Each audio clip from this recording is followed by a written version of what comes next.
So a continuation of 7C, confidence intervals for a population proportion, is to do what we did initially with confidence intervals for a population mean, where we determined what sample size we needed to have a certain margin of error. Because especially with this, you'll hear people say, they'll give the answer as a percentage is 46% of the population is in favor of this law going into place. And then they'll say they're give or take 3%. You don't hear them say plus or minus 2.89% or 1.72%.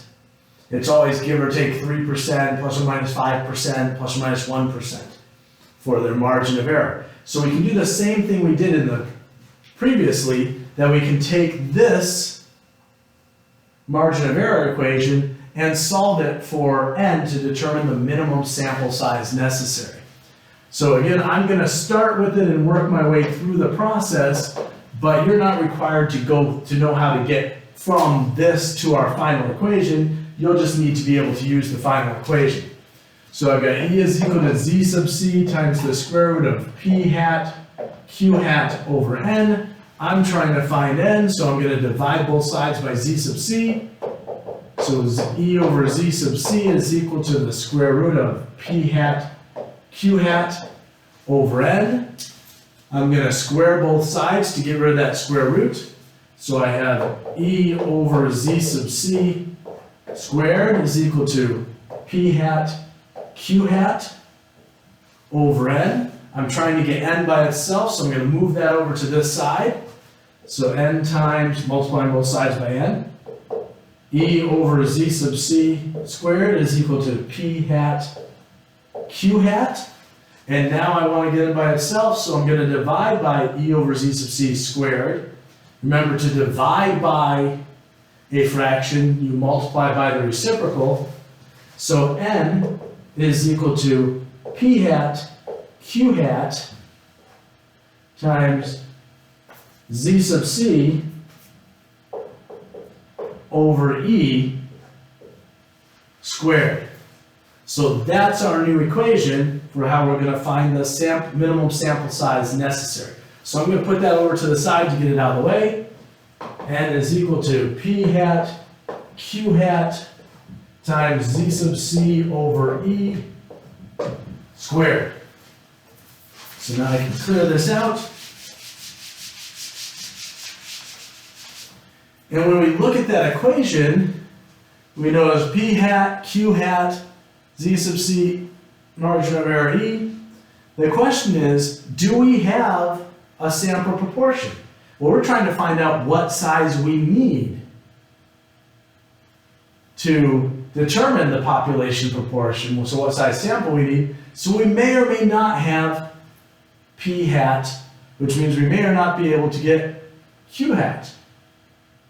So if we have a sample proportion, which in the real world, it's easy enough to do, we can just take a sample and find a proportion and then use that in here to determine what our sample size needs to be. But if we don't have that ability, then the best we can do, and I'm going to say if P hat unknown, so if it's not given to us, then we'll use P hat Q hat, which is the product of P hat times Q hat, is equal to 0.25. So if in the problem we're not given P hat, then we're going to just say that P hat times Q hat is 0.25. And you may ask, well, how did you get that? Where does that come from? It simply comes from this. P hat plus Q hat has to be equal to 1 because they are complements of each other. Right? Q hat is equal to 1 minus P hat. So P hat plus 1 minus P hat gives you 1. Also, we know that P hat and Q hat both have to be between 0 and 1 because they're proportions or probabilities. So they have to be between 0 and 1.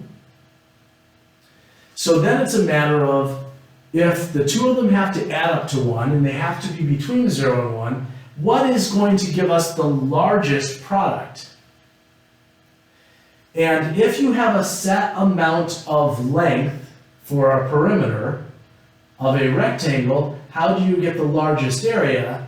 And the answer is by setting the length equal to the width of that rectangle. So by making it a square. So basically, we get our largest area by taking 0.5 times 0.5. 0.5 plus 0.5 is 1. P hat plus Q hat equal to 1. And then when we multiply that together, we get 0.25. So you can try all different values for P hat and Q hat, following the rule that they have to add up to 1, and they both have to be between 0 and 1, and you will find that you will never get a larger product than 0.25. So if we don't have P hat, then we're going to use 0.25 because it makes sure that we get enough of a sample size, that we don't underdo it. If we have P hat, then that's great to use because then we can actually probably have a smaller sample and still get what we need. So let's try it.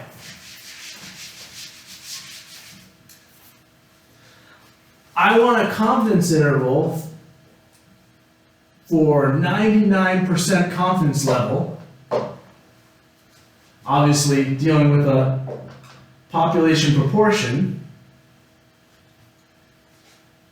And I want to know what sample size I need to get my 99% confidence level. Well, we also need a margin of error, right? So I want to keep my margin of error to 3%. Now, we never put a margin of error as a percent, so we're going to convert that to 0.03, convert it to a decimal. So we're looking for a 99% confidence level for P with a margin of error of 3% or 0.03. Since we do not have a sample proportion, we are going to say that P hat times Q hat is equal to 0.25. So we're just going to plug this into the equation. N is equal to 0.25, that's the P hat times Q hat, since we didn't know P hat, times Z sub C, 99% confidence level. What's Z sub C? We look on our table, the bottom one, 2.575. So Z sub C, 2.575. So I've got 2.575 divided by a margin of error of 0.03. And we're going to square this, and this is looking like it's going to be a pretty good size. So let's see, so we're going to need to divide, then square, then multiply. So I grab that calculator again. So you have 2.575 divided by 0.03, which gives you 85.83 repeating. And then we're going to square that, which gives me 7,367.361 repeating. And then we're going to multiply that by 0.25. So our sample size, N, is going to be 1,841.84027 repeating. So what size sample do I need to have a 99% confidence interval with a margin of error of 0.03 or 3%?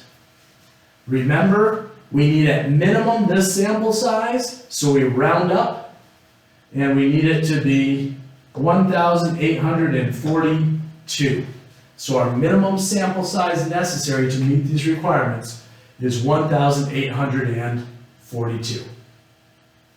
Had we been given P hat, we might have been able to simplify that, make it a smaller amount. So let's just do it a different color.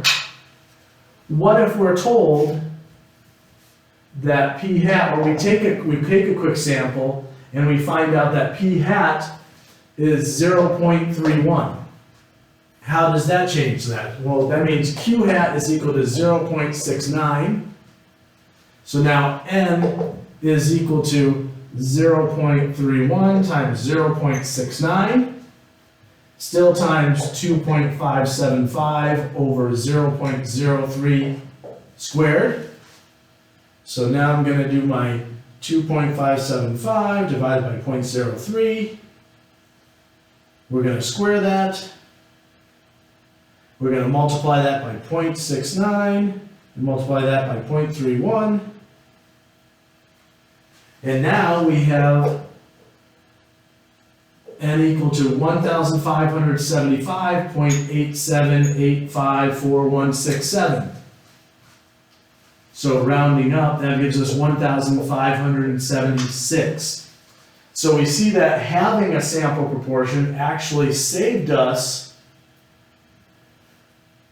about 270 items in our sample. So if we can take a little time and get a proportion to work with, then we can minimize our sample even more than if we don't know what the proportion is and we have to use 0.25. And that's how we deal with finding the minimum sample size necessary to find a confidence interval for a population proportion.